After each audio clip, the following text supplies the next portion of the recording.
Good morning, everybody. Hey, thank you. Good morning, everybody. It's glad to see everybody fellowshipping and getting kind of like the first day of school.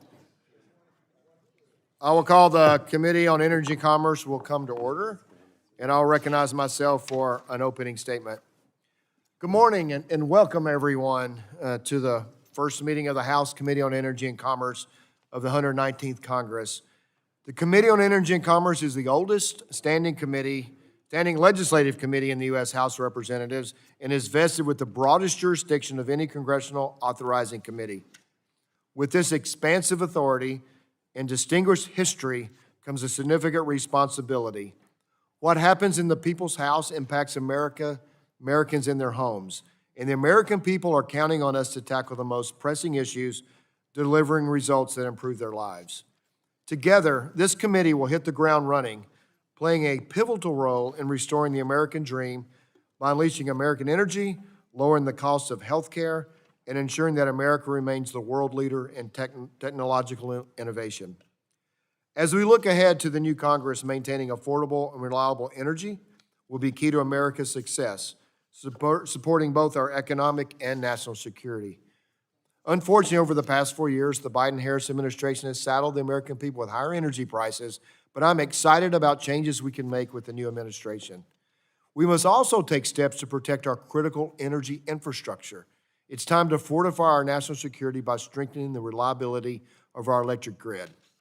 The past 4 years saw the implementation of a rulemaking agenda that has put American energy production in jeopardy while raising prices for American families. Energy and Commerce Republicans will offer solutions to address these issues and strengthen our grid by preserving existing baseload power, including natural gas, nuclear, coal, and hydropower. American leadership must extend into the development and deployment of emerging technologies by removing burdensome regulations and encouraging innovation. We will make sure that our economy can outcompete the Chinese Communist Party. Our leadership in artificial intelligence, advanced manufacturing, and wireless technologies will create jobs and unlock a generation of growth and prosperity. And we need to make sure that every American has access to that success. Unfortunately, the Biden-Harris administration failed on its own promise to connect all Americans by bogging down the Broadband Equity and Access Deployment Program with unnecessary red tape that prevented even a single American from being connected despite $42 billion price tag. We're prepared to put the country on a new course where we close the digital divide and make sure everyone can enjoy the exciting technological developments that have only just begun. With broad health jurisdiction, this committee will continue focusing on driving down the cost of care, providing price transparency to consumers and businesses, supporting innovation, and most importantly, working to help restore trust in public health. We'll closely examine the Medicare and Medicaid programs to ensure they are working efficiently and better serving the individuals they were originally designed to assist. Additionally, we'll work to address the opioid epidemic, advancing policies to help individuals avoid fentanyl poisoning, while also giving hope to families and individuals struggling with substance use disorder. While the task before us is significant, the committee will champion a bold vision to deliver the change demanded by the American people. From healthcare and energy to telecommunications and consumer protection policy, I look forward to working together to ensure we successfully advance solutions to our nation's greatest challenges. It's an honor to serve as chairman of the House Committee on Energy and Commerce, and I am confident that our collective efforts, we will lead the way to restoring the American dream. I will now take the privilege of introducing our new members. I want to welcome all of our new members to the committee. I know that my good friend from New Jersey is going to introduce the new members from his side, but I will now begin by introducing our new members. First, we have Congressman Cliff Bentz. He's from Oregon's 2nd District. Congressman Bentz is a third-generation Oregonian, raised on his family's cattle ranches in Harney County. And an attorney, he specializes in rancher reorganizations and water law and was a member of the Oregon State Senate. Welcome, Cliff. Mr. Bentz, I guess I should say. Next is Congresswoman Erin Houchin from Indiana's 9th District. Congresswoman Houchin was a Hoosier small business owner operating a public relations company focused on helping law enforcement communicate the good work they do. In addition to her private sector work, she served as a member of the Indiana State Senate for nearly a decade and has held several leadership positions in her community. Welcome, Congresswoman. Congressman Russell Fly from South Carolina's 7th District. Congressman Fry is a true example of the American dream. He put himself through undergraduate education at the University of South Carolina and law school at Charleston School of Law. Congressman Fry served South Carolina as a member of the state's House of Representatives. As an Eagle Scout, Congressman Fry shares the sentiment that you should leave your campsite better than you found it. Welcome to the committee. Congresswoman Laura Lee joins us from Florida, 15th District. Congresswoman Lee is a wife, mother, and daughter of a 2-star general in the United States Air Force. Laura grew up in a military family, born at Wright-Patterson Air Force Base. Congresswoman Lee has been a lifelong public servant, including being the 30th Secretary of State of the great state of Florida and a judge for the 13th Judicial Circuit Court of Florida. Welcome to the committee. Next is Congressman Nick Langworthy from New York's 23rd District. Congressman Langworthy has a deep background rooted in public service and represents the communities in New York where he was raised and worked his entire life. His deep-seated belief in the values of hard work is driven by his upbringing working in his family's restaurant business. Welcome to the committee. Congressman Tom Kane Jr. joins us from New Jersey's 7th District. From a young age, Congressman Kane has understood and recognized the importance of civic engagement. As a former staffer and member of the New Jersey General Assembly, Tom has been dedicated to serving his community. Welcome, Tom, to the committee. Nick. I've left out a part. In addition to his professional duties in Washington, D.C., he was the vice president of a fire department where he volunteered as a firefighter and an emergency medical technician. Welcome to the committee. And next is Congressman Mike Ruley from Ohio's 6th District. Over 100 years ago, Congressman Ruley's grandfather and great-uncle founded Ruley Brothers Market, which he and his brother ran together before he came to Congress. He is extremely passionate about our nation's future, previously serving as a member of the Ohio Senate, representing the 33rd District. Welcome to the committee.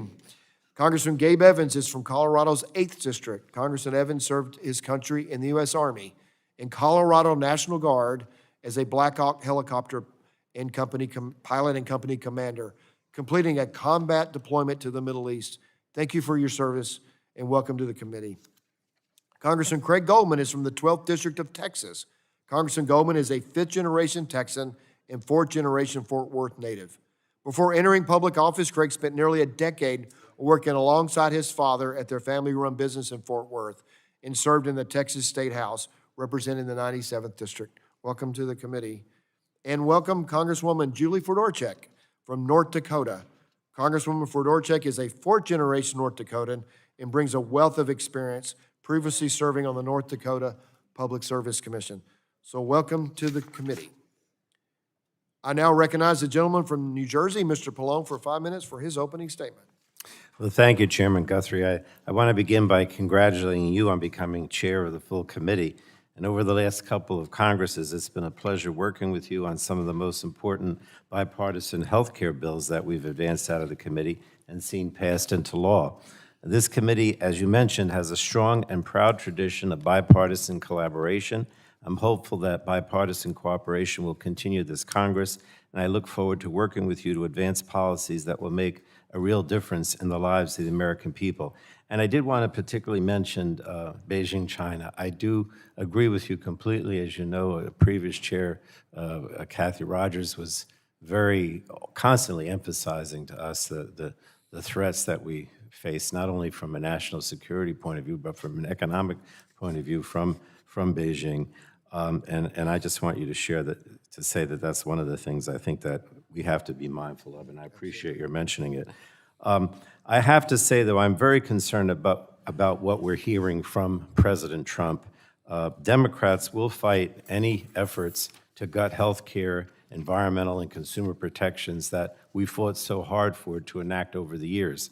And we're going to work to protect Americans' health care from attempts to repeal Medicare price negotiation or sabotage the Affordable Care Act or cut Medicaid funding for low-income, elderly, and disabled Americans. And I am concerned, from what I hear, that Republicans are crafting plans to take to do what I consider take healthcare away from low and middle income Americans so they can provide huge tax cuts for billionaires and big corporations. So next year, thanks to Democrats finally empowering Medicare to negotiate lower prescription drug prices, seniors are expected to save $1.5 billion in out-of-pocket costs on the first 10 drugs that were negotiated. And that's a lot of money, and Medicare is set to negotiate another 15 drugs this year. It was also another year of record enrollment in the Affordable Care Act marketplaces, with nearly 24 million Americans signing up so far for 2025. And these records are thanks to Democrats' efforts to make the ACA more affordable, saving Americans an average of $800 annually on their premiums. And nearly 80 million Americans are now enrolled in Medicaid and the Children's Health Insurance Program, thanks to Democrats easing unnecessary burdens that make it impossible for people to enroll in and maintain their coverage. So again, we should be working together to build upon these successes, not repealing or weakening them. And we will also, as Democrats, oppose any efforts to repeal the climate provisions in the Inflation Reduction Act that are strengthening our economy, lowering energy costs, and combating the worsening climate crisis that is costing lives and livelihoods. We're seeing the results of the climate crisis play out right now in California with the devastating wildfires in Los Angeles. It's just another reminder that we have to continue to aggressively combat the climate crisis. Our investments in clean energy are growing our economy for the future. So far, more than 400,000 good-paying jobs have been created, and the law is expected to create 9 million jobs over the next decade. Many of those are in Republican districts. So if Republicans move forward with any kind of agenda that puts polluters over people, that will undermine our clean energy efforts, and that will also surrender our clean energy leadership to our adversaries. So again, I think that we can focus on fighting on behalf of the American people on a bipartisan basis. We should be focused on lowering everyday costs for American families, growing our economy, protecting consumers, and leading the clean energy transition. So let me now, if I can, welcome and introduce the 7 new Democratic members of the committee. They are a diverse group in terms of their talent and very capable new members. I'm not saying as much about them as you did. Maybe that's my fault that I should have more information, but I think you know most of them. So first is Representative Alexandria Ocasio-Cortez of New York. I think most of you know she's been a strong advocate for addressing the climate crisis and protecting the environment, and also fighting to create a more just economy. Then we have Representative Jake Auchincloss of Massachusetts. He's in his 3rd term. He's prioritized promoting clean energy, lowering healthcare costs, and ending gun violence. And I do know a little bit about his family because I have to say, I often talk about how in my district we have so many Republican presidents, particularly from Ohio, as Bob Ladin knows. But one of my predecessors in Congress was a guy by the name of James Auchincloss, not Jake, but James Auchincloss. And I asked Jake one time whether they were related, and in fact they are. So, and he was a Republican too, James Auchincloss, just so you know. Then we have Representative Troy Carter of Louisiana, who's focused on environmental justice, mental health, and health equity during his 4 years in the House. And of course, one of the reasons I like him is because he's from Cajun country. So now we have a Cajun country guy here. And then we have from my own state, very proud to have Representative Rob Menendez, he used to be, before he was in Congress, he was on the Port Authority, and he did a lot in our state to modernize our crumbling infrastructure and also increase affordability for American families. So we have 2 New Jerseyans, one on your side and one on our side. And then we have Representative Kevin Mullen of Northern California, who's fought to strengthen climate resilience and to build an economy that works for everyone. And we have Representative Greg Landsman of Ohio, who's been a strong advocate for children and families over his entire career in Congress, the last 2 years in particular, but even before. And last but not least is Representative Jennifer McClellan of Virginia. She's in her 2nd term. She's focused on a lot of issues, but I'm very proud of her record in preserving and being an advocate for reproductive health care. So congratulations to all the new members on both sides of the aisle. Welcome, everyone. And obviously, after today, we get to work. Thank you, Mr. Chairman. Thank you. I do welcome everyone. I know you mentioned our new member, Mr. Carter. I think all of us watched you as you were dealing with what was going on in your great city on New Year's Day. Our thoughts and prayers are with you. And I know Ms. Buttigieg, we've got a lot of Californians on the committee, but I know you're LA and surrounding LA. I think Obernolte's LA, our northern part of it, because district comes in. And our thoughts and prayers are with you and all Californians. And hopefully the winds will die down and we can get a handle on this. So thank you for, you're in our thoughts and prayers. So the chairman reminds members that pursuant to the committee rules, all members' opening statements will be made part of the record. Are there any further opening statements? Mr. Chairman. You gentleladies recognized for 1 minute. Thank you, Mr. Chairman. Welcome to all of the new members. But I wanted to say to you, Mr. Chairman, I think we got to know each other, it was probably 15 years ago on a trip to Afghanistan, and since that time you have demonstrated that you're a thoughtful and effective member, and I'm really looking forward to your leadership of this outstanding committee, the committee that produces most legislation that passes through the U.S. House. I'm looking forward to working with Bob Latta on the Energy Committee as well, but at the end of the year, there were so many bipartisan initiatives coming out of Energy and Commerce that did not make it across the finish line, whether we're talking about community health centers, preventing maternal deaths, Mission Zero, Pediatric Cancer, Hidden Fees Act, the Ticket Act, and then we had a lot of bipartisan work to protect kids online, their privacy and their safety, and the Shine for Autumn Act. So there was a lot of work at the end of the year that just didn't get done, and I'm curious about your view of getting to work early to get back to some of those bipartisan initiatives. I'm looking at Mr. Carter, everything that we did to combat the gouging of pharmacy benefit managers as well. So just I'm curious, before we go into the rules, what your view is on getting back to that bipartisan work and trying to get it enacted. Well, thank you for asking me that. I was disappointed that those didn't get past the finish line at the end. It was a lot of hard work by members on this committee and bipartisan. I know that we will have our moments, but most of you will know we work I was telling our new members, almost every bill we pass, most of the bills we pass has a sponsor from both sides of the aisle, and everything in that package was one of those. They were important. Trying to find the right avenue for them. They are still alive. It's a priority of this side of this committee. I know it's a priority because they're all bipartisan. They wouldn't have been in that bill. We're just trying to find the right avenue to be able to move those policies forward, and they're a priority. So thanks for bringing that up. Dr. Joyce, I was going to recognize you in a little while later, but go ahead, Dr. Joyce. Thank you, Chairman Guthrie. As we begin this new Congress, the Energy and Commerce Committee stands ready to meet the challenges that are facing our nation. As the Vice Chairman of this committee, I look forward to working with all 17 of our new members to achieve meaningful victories that our constituents are expecting us to do. Returning our nation to energy dominance, closing the digital divide, and addressing the healthcare issues that matter most to the American people will be critical in the upcoming days. It is time to lower the cost of medications. It is time to utilize the energy resources that are underneath the feet to secure our electric grid. And it's time to connect more Americans to fast and reliable internet. These will be issues that we will all face together. As the only member of this esteemed committee from the Commonwealth of Pennsylvania, I am excited about the chance to address these issues. And again, I extend welcome to all 17 of the new members.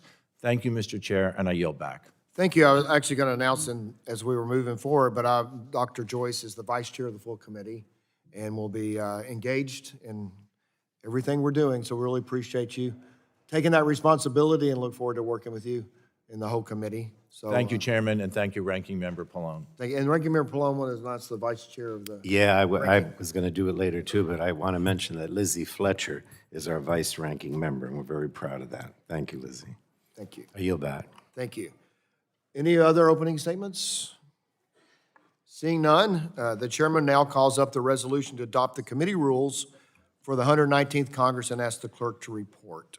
Resolution offered by Chairman Guthrie.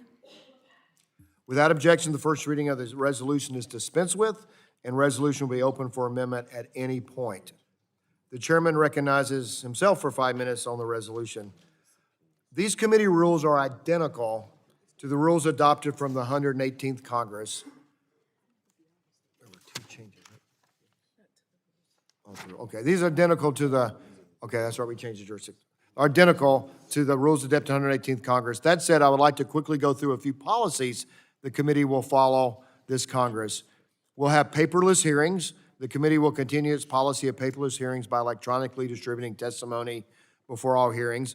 Subcommittee hearing protocol. Next, a policy on participation at subcommittee hearings of which you are not a member. By right, all members of the House are entitled to non-participatory attendance at hearings, even if they are not on the Energy and Commerce Committee. So they can sit on the dais, but they cannot make a statement or question witnesses. For members of the Energy and Commerce Committee, however, you may question witnesses at a hearing even if you are not on the relevant subcommittee. Members should let this committee know if they plan to participate in any off-subcommittee hearing because we will need to make a unanimous consent request, which traditionally has been given. In addition, you will not be recognized at the hearing until all of the subcommittee members have been recognized. That said, still try to attend as much of the subcommittee hearing as possible so you have a better sense of what questions have been asked and topics covered. Showing up to the hearing on time. On a related note, I encourage members to be prompt and show up on time for hearings. This is a courtesy to both our witnesses and your fellow members. So markup protocols. The committee will continue its long-standing tradition of giving bipartisan amendments priority recognition. That means if the amendment is sponsored by members on both sides of the aisle, those amendments will have priority when we have markups. For the last several years, priority recognition has been given to amendments submitted at least 2 hours before the start of a markup. Members are encouraged to submit their amendments as soon as possible, but I believe 2 hours prior to the start of a markup would be sufficient for all members to review the amendments. The majority leader follows protocols in scheduling legislation for the floor, and while these protocols are not binding in committee, I would encourage you to observe the protocols in drafting legislation. Following those protocols will help our bills be considered and passed on the floor. I intend to continue the committee's tradition to not postpone or roll votes. I will only postpone or roll votes if a unique situation arises. I'll work with the minority in determining a time to resume proceedings. That said, I want to make sure that we know as based on what happens, we may have roll votes more in the future than in the past. We want to make our markups efficient. I think I heard that from my members. You probably heard it from your members, making markups more efficient. And if we have to postpone or roll votes, we will be able to do that. So other protocols. With regard to the chairman's authority to call and convene meetings and markups, I will try the maximum practical extent to avoid scheduling committee proceedings on days and at times that would conflict with Democratic caucus meetings or Republican conference meetings and other leadership functions, to avoid scheduling, I should say, other committee events. I now recognize Mr. Pallone for a colloquy on the subpoena authority. I had two questions. I'll start with the subpoena authority since that's what you mentioned. But I also wanted to talk a bit about remote witness and the House rule. But with regard to the subpoena authority, Mr. Chairman, the committee rules authorize the chair to issue subpoenas after and to the extent practical consultation 72 hours in advance of issuance between the Democratic leader of the committee and the chair. And written notice must be provided to committee members no later than 1 week from the date of issuance. The subpoena power obviously is one of the Congress's most important tools for collecting information and needs to legislate effectively. So experience shows that the mere threat of subpoena is often sufficient to get Congress the information that it needs. However, as with all government authorities, the subpoena power should be used thoughtfully to avoid abuse. The current committee rule was written in the 114th Congress. Then Chairman Upton used his authority 5 times during that Congress. And then Mr. Walden, Chair Walden, used the authority just once during the 115th Congress. And in each case, a subpoena was either requested by the witness, a so-called friendly subpoena, or authorized only after extensive attempts to gather the information from the witness and being denied said information. Now, I did not use the subpoena authority at all during the 116th and 117th Congress when I was the chair, and Chair Rogers used the authority just once during the 118th Congress. So I'm hopeful that reasonable and responsible exercise of this authority continues. So my question, Mr. Chairman, will you commit to taking reasonable steps before resorting to the subpoena authority, such as building a committee record on the matter by requesting voluntary briefings or interviews, information requests, negotiating with objects of the subpoena so that it can be tailored to the committee's specific needs. I think that is a reasonable of what you just read and spoke about, and I intend to follow the rules set forth in our committee rules with respect to subpoenas, but I absolutely think that's reasonable. Well, thank you. Now, let me ask also, will the chairman commit to taking reasonable steps, including a face-to-face conversation or phone call or email to consult with me at least 72 hours before issuing the subpoena? Yes. And to provide the required notice to members after issuing a subpoena? Yes, I will. Okay. I think these exchanges are good to get on the record, and I appreciate the colloquy, and I think it's important for the function of the committee when things do get heated that we have these understandings going in, for both sides. And so with that, Mr. Chairman, I do want to ask about remote or comment on the remote witness. Now, the remote witness rule is actually a House rule that governs the appearance of remote witnesses at committee hearings for the 119th Congress. But even before the COVID-19 pandemic, on a bipartisan basis, the Energy and Commerce Committee allowed witnesses to testify remotely when warranted. Allowing witnesses to participate in hearings remotely provides the ability to hear from people from all across the country in all walks of life. It's been extremely valuable in broadening the voices and opinions that we all hear from during our hearings. So Congress doesn't compensate witnesses for taking time off from work and leaving their families to fly across the country on short notice to participate in our hearings. So before the last Congress, the decision about whether to allow specific remote witnesses, like other decisions related to committee witnesses, was a decision made by the committee and not by the House majority leadership. But on an almost straight party line vote, the Republicans in the House adopted rules that only allow non-governmental witnesses to appear remotely at committee or subcommittee proceedings at the discretion of the committee's chair in accordance with the regulations for Section 3I of HRes 5.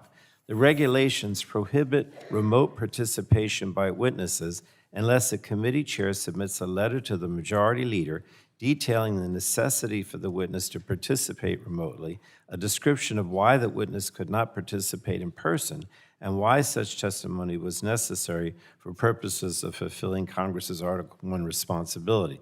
So it's a pretty strict and limited situation. And then the majority leader would then have to provide written approval of such remote participation. Now, obviously, I don't like this because I think it defies the way this committee works, the House rules, that is. So for any hearing, the Republicans pick their witnesses and the Democrats pick ours, and Republicans cannot object to someone we pick and vice versa.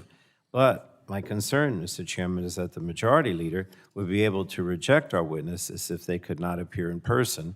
And as a committee, I don't think we should be ceding that control to any leadership outside of this committee.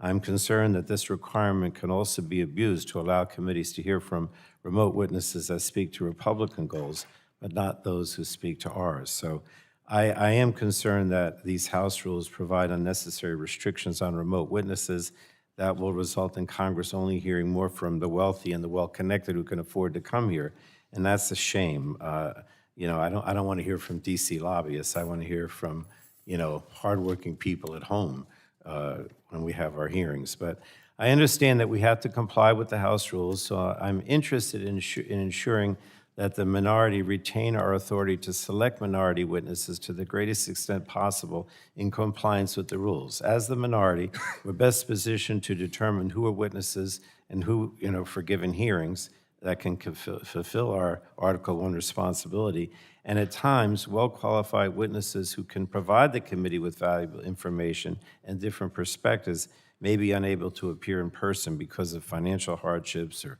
family responsibilities, or even health concerns. So, Mr. Chairman, let me just ask this question after all that. There may be instances when non-governmental witnesses selected by the minority are only available to participate remotely due to extreme hardship or other exceptional circumstances. So can I ask for your assurance that you will work with me to get approval for minority-selected remote witnesses under the House rule? I commit to working with you to help get approval through the Majority Leader's office for remote witnesses for hearings. I appreciate that. And I know I went on here for a while about this, but I really do not agree with the House rule. But thank you for your response. I appreciate it. And with that, Mr. Chairman, I will say that the Democrats are prepared to support the rules package, and I yield back. Thank you. The gentleman yields back. Is there any further discussion on the resolution?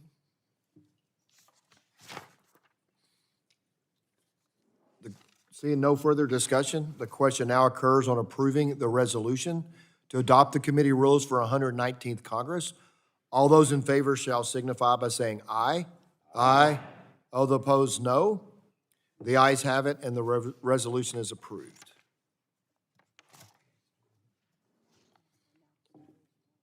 The chair calls up the resolution establishing the subcommittees of the Energy and Commerce Committee for the 119th Congress and asks the clerk to report. Resolution offered by Chairman Guthrie. Without objection, the first reading of the resolution is dispensed with, and the resolution will be open for amendment at any point. The chairman now recognizes himself for 5 minutes on the resolution. I look forward to our 6 subcommittees getting to work this Congress. The jurisdiction for each subcommittee are in front of you. The only changes made to the subcommittees were to simplify a couple of subcommittee names and to make a couple of clarifying edits to the jurisdiction of the Subcommittee on Communications and Technology. So we added streaming, which when we wrote the rules, it's kind of relatively new, that we have to update as the time updates, right? And to say that we update when the time updates, we also added the Telecommunications Act of 1934. So that was never listed in that group. So we're going from 1934 to streaming. So the jurisdictions of all the subcommittees remain the same with those 2 additions. Is there any further discussion on the resolution? Any discussion? Seeing none, the question now occurs on approving the resolution to adopt the committee subcommittees for the 119th Congress. All those in favor shall signify by saying aye. Aye. All the opposed, no. The ayes have it, and the resolution is approved.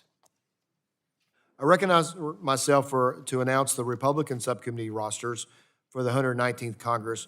Members will find the Republican subcommittee rosters and Democratic rosters at their seats.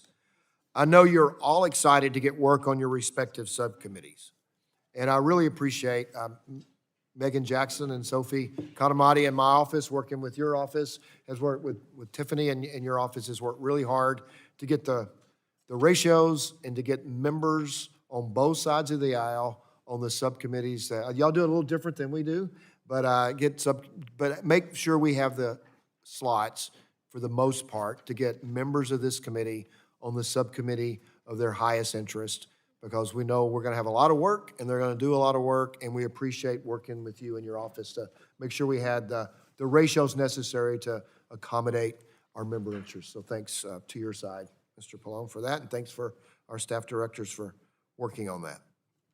I'd also like to introduce, as we said, Vice Chairman of the full committee is going to be Dr. Joyce of Pennsylvania. And I'll read it. I didn't read his biography earlier. He's a fellow American Academy of Dermatology. A fellow. I'm not a fellow, so a fellow of mine. He is a fellow in the American Academy of Dermatology. John operated a private dermatology practice along with his wife, Dr. Alice Joyce, for over 25 years in his hometown of Altoona before coming to Congress in 2019. As a practicing physician, small business owner, John brings unique perspective to the committee's work. And since coming to Congress, he has prioritized efforts to increase access to affordable health care, energy, and broadband for the Appalachian South Central Pennsylvania communities he represents. And thank you, Dr. Joyce. So you announced you want to say something on Ms. Fletcher? Well, I didn't know I was going to talk about Ms. Fletcher any more than I already have, but all of you know her. And the one thing I will say is she's very nice, but she can be tough when she has to be. So we'll see as time goes on. But thank you, Lizzie, absolutely, for doing this. You know, Mr. Chairman, I guess I could mention that we have a rule in the amongst the Democrats that the vice chair has to be someone who's served less than 5 terms in Congress, and it's actually an elected position. The other thing I could mention, if you don't mind, is the ranking members. Now, you know, again, on our Democratic caucus, and I don't know if it's true in the Republican conference, I can't really officially announce the ranking members because they actually have to go back to the Steering and Policy Committee and the caucus to be ratified. We choose them amongst ourselves and make a recommendation. But the ranking members that we have recommended for the Subcommittee on Commerce, Manufacturing, and Trade is Jan Schakowsky. For the Subcommittee on Communications and Technology is Doris Matsui. For the Subcommittee on Energy is Kathy Castor. For the Subcommittee on the Environment is Paul Tonko. And for the Subcommittee on Health is Diana DeGette. And for the Subcommittee on Oversight and Investigations is Yvette Clark. So thank you again. I yield back. I think ours were at their seats, but I will go down the list you just had. So our subcommittee chair for Commerce, Manufacturing, and Trade is Mr. Bilirakis. For Communication Technologies, Mr. Hudson. For Energy is Mr. Latta. For Environment is Mr. Griffith. For Health is Mr. Palmer. And for Health is Mr. Carter. And Oversight and Investigations is Mr. Palmer. Got that right? Yeah. So thanks, you said she's both tough and pleasant, I think you said. And I think that kind of summarizes our committee. There are going to be issues that we are going to not always agree on, and there are going to be more opportunities to agree than disagree. And I think that's been what my friend from Florida, Ms. Castor, brought up, that whole package of enormous importance to this country that was in the final bill that didn't quite get across the finish line. Is a great example of so many members of this committee working together. We want to continue that tradition. I know, as you said, we'll work together when we can, and we'll figure out how to move forward when we can't. But we really appreciate being part of this committee, and I think welcome all the members. I think we've done all of our official business without objection.